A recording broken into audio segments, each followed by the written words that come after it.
Shabaim Yi Kadeshimcha Tavo Mechuteka Yi Aserosanika Be Aretz Ke Asher Ne Asa Be Shamaim Tenlanu Hayom Lekumukenu Usalak Lanu Et Ashmetenu Ke Asher Solechem Anapnu Le Asher Ashmelanu Vial Tevienu Lede Masa Keim Hatzilanu Min Hara Kilacha Hamamlaka Vehagivora Vehativeret Leolame Leolamim. Amen. Hallelujah. We may be seated. Okay, Lori, this is good because we're doing a review over everything and that we've gone over in the last 4 weeks. So we'll be on page 6 of your book. You have a book, Lori? You have the new, No, I just requested all. oh, okay. You have one she can use for the class, possibly?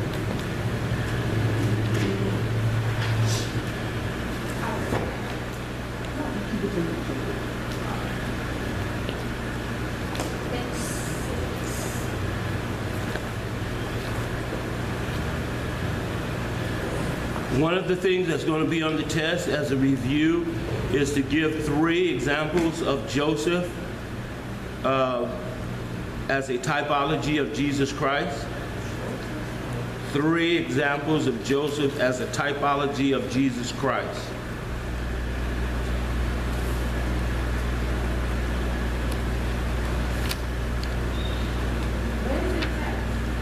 Huh? Next, it was today, but we're reviewing for it next week, so you can, okay. One of the other things that will be on the test is how do we determine the 7 years of tribulation as related to the book of the story of Joseph? So how do we relate the story of the 7-year tribulation related in the book of Joseph? Huh? You can't get an answer right now. It might be. Huh? Yeah. Yeah, we're reviewing. Yeah, but that is it. Huh? How do we determine the 7-year tribulation as it relates to the book of Joseph? And you can get, I mean, in the book, if you review the book, there's more than one way to just say the 7 years of the tribulation is the 7 years of famine. There are other things that went on during that 7 years that let you know about the tribulation. Detailed matters that will be going on during the tribulation. Okay. If we go to page 13, is that it?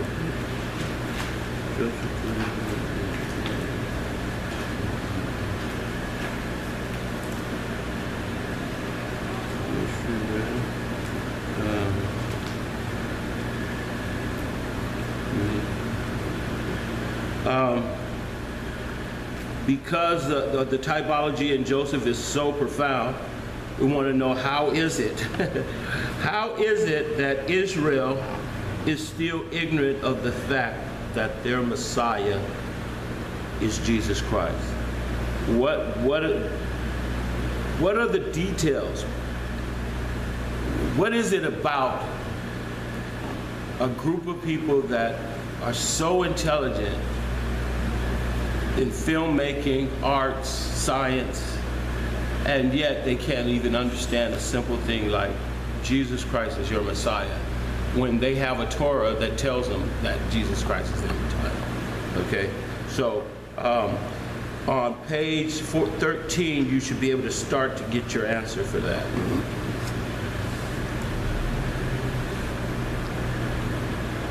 On page 14 is the word Bereshit bara Elohim et hashamayim va'et haaretz.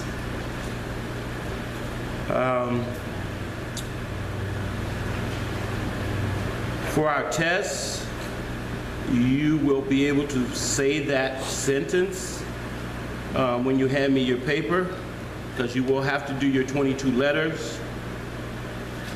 When you hand me your 22 letters, you can recite the first verse of the Bible, which is Bereshit bara Elohim et hashamayim va'et haaretz. Huh? What is that? In the beginning of the Bible. On page 14. This says in the beginning God created. This is not in Hebrew. But it's somewhere in your mind. It's in Hebrew too. It's up there. Right. It's right above it in Hebrew. English. No, Right above the English. Well, it don't have the it's right above the English. translation. Huh? What? It says, She doesn't understand what this means. Oh, she should know what that means by now. No, it doesn't say. Bereshit bara Elohim. Does everybody Bible say Bereshit bara Elohim? That's the first verse of the Bible. She thought those were the letters for the numbers above it. Oh, You thought that was Ahad, Shtayim, Shalosh, Arba, Chamesh, Shesh, Sheva? Come on, No, Jenna. no. What she's saying is What? over here in the first one, it has the Baruch Atah, and it has blessed are you under there. It tells you the English and Oh, the the English and Yeah. it does here too. No. Oh, you mean it tells you how to It just pronounce it? says, in the beginning, God created the heaven and earth. It doesn't see Bereshit bara. Bereshit is in the beginning. Bara is create. Elohim is God. Et has no meaning. Hashamayim is the heavens. Va'et and then Haaretz is the land. Okay. You want to do it? You want to write it down? I'll say it again. Bereshit. Bereshit. What is Bereshit? In the beginning. In the beginning. Bara is to create out of nothing. It's not to make something. It's to create out of nothing. Only used for God. Elohim is what? God. Which could also mean what? Gods, right? But it's used in a singular because I am is an S. Et is what? The Aleph and the Tav, which has no meaning, they say, because they don't know Yeshua yet. Hashamayim. Adonai b'Hashamayim Yikadesh Shemha. Right? That's the prayer in heaven. So Hashamayim is heaven. The heaven. Va'et Haaretz. Lori, are you lost? I'm not lost anymore. Okay. You should have said, no, I am found. Thank you very much. That was a good one. Okay. Hashamayim. Okay. Say Bereshit bara. Give me. Okay. Wow. You do that thing. Okay.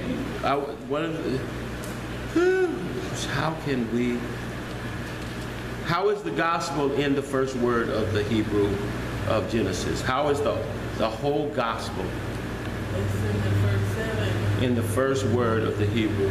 How is it? You can give me any two examples, okay, of how Bereshit includes the whole gospel. You got that? Y'all better hook up with your homie there. She got the notes. If you guys go to the YouTube, you can go through the lessons again. That's why they're on YouTube. You can go to the class Say the again. portion again, Pastor. How does the word Bereshit include the full gospel? It tells you. Bereshit tells you who's the first fruit going to be, who's the son going to be, how he's going to die, what's going to be on his head. You got the notes. Yeah, okay. Bereshit is a very strong word for God to put everything in one word. Pastor Sandy, can I ask you a question? Yes. That has nothing to do with this, but it does.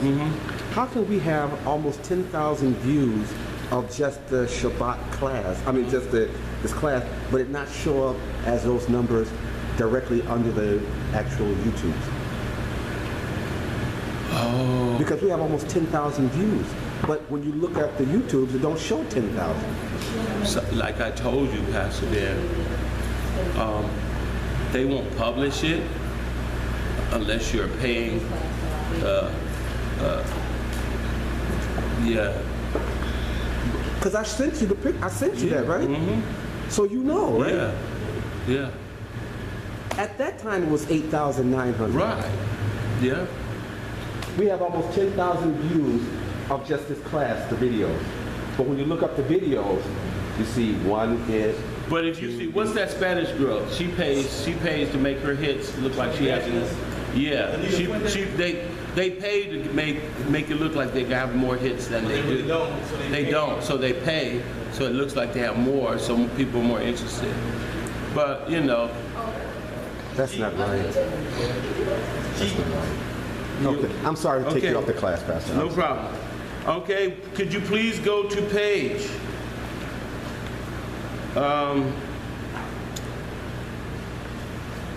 20.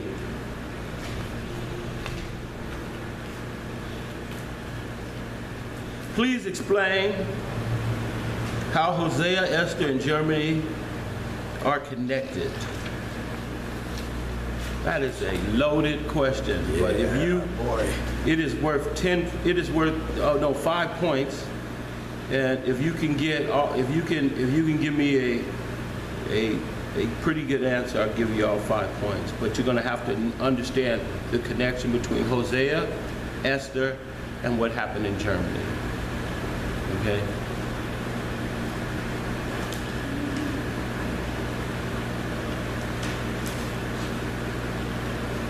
We did this so long ago, Pastor Sandy. I had to look for my notes. I know. I was like, what are you? What? You got your book. You can always go through it and read through it. It's better if you got notes. I know that's right. Okay, go to page 25.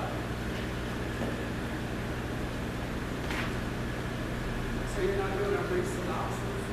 This is a synopsis. No, you're going to do a synopsis. You're going to read through it. You're going to read through it. Okay? 2 Adams. Oh, yeah. Okay? This first Adam and the second Adam. We want to study that.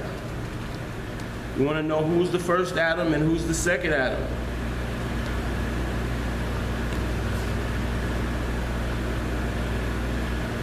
Let me see, did I put that in here? I want to know. Okay, now listen. Listen to what I'm saying. Adam, that was created in the 6th day. Okay? Adam, translated in Hebrew, is not man, it's mankind. Right. Okay? God created mankind on the 6th day. Yes. He created them, male and female. He created them. Okay?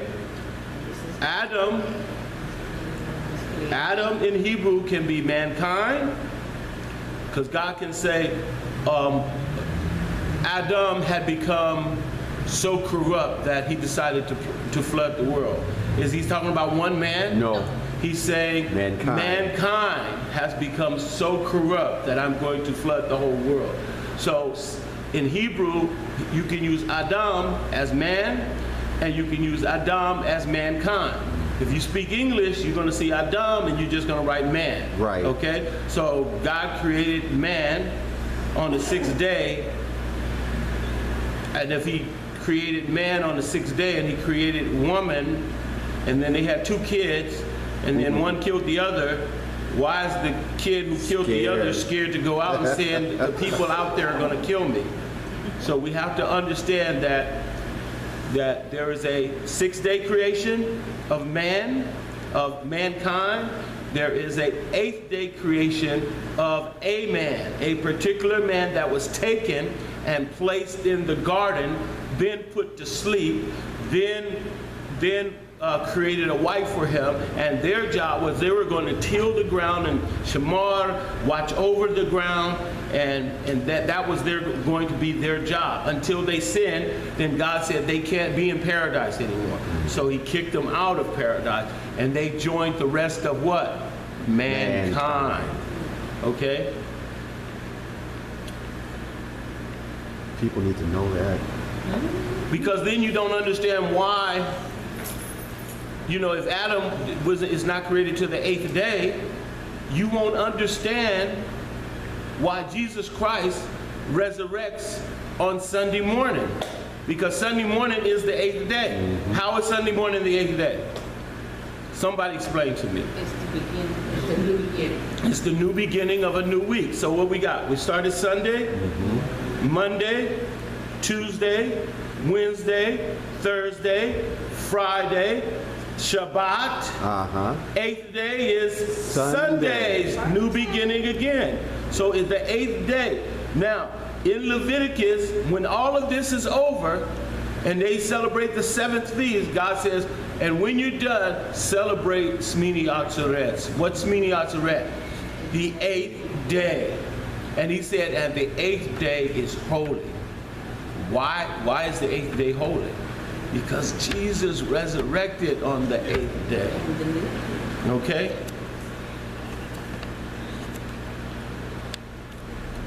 All right, so that's the story of 2 Adams.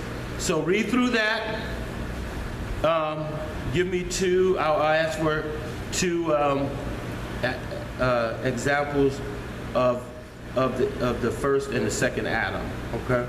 You can use the first Adam as being Adam created and messed up, Adam Jesus Christ, because Jesus is the second Adam, it's the last Adam. Yes. Okay? Jesus Christ is the last Adam. That's why they don't call him the second Adam. The scriptures say he's the last Adam. So you got the first Adam, you have the last Adam, okay? And so anyway, not my job. You guys read 25, 26, 27. I'll ask the questions. You want to go to page 27? Huh? For that. Yeah. Page 33. Now we're going to go to page 28. And we're going to talk about the door. My specific question is, you answer it, why, when the Hebrews left Egypt, why did God have them place blood on the door? You can answer that any way you want, okay? There's a complete answer and there's a half answer, okay? To escape out of Egypt is half the answer, okay? The details is the full answer, okay? Because we want to know why he put blood. Why did they put blood on the door? But if you stick your mind, if you keep your mind into typology, it'll tell you why they put blood on the door, okay?